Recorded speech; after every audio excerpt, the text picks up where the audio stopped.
Bungong cinta lon kemang han muda lekang batang ke han magalu roh mare dari polam baderaya tetap ulon utuha setia sampon mate kunci pintu hati ode hai kela endara lon haram gata jaga setia cinta lamate betam pote ake kela enta bagi rasa moga sajan bertahu suka tenang tamata bagi saling tak melengkapi udep dalam tabur cinta.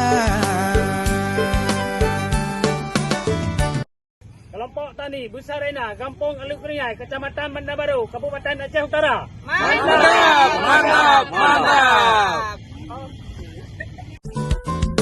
Bungong cinta lon kemang han muda lekang batang ke han magalu roh mare dari polam baderaya tetap ulon utuha setia sampon mate kunci pintu hati ode hai kela endara lon haram gata jaga setia cinta lamate betam pote ake kela enta bagi rasa moga sajan bertahu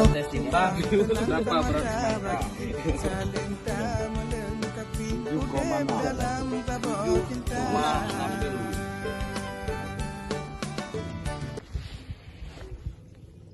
Kita melaksanakan panen perdana di Desa Alukernya, yaitu panen semangka dengan jenis baginda.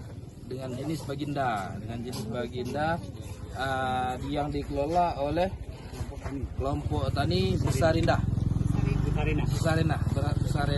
di Kecamatan Banda Baru.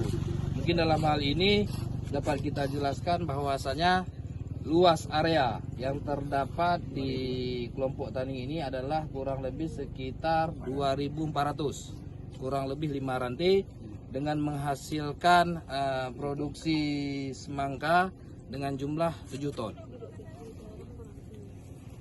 Baik, terima kasih.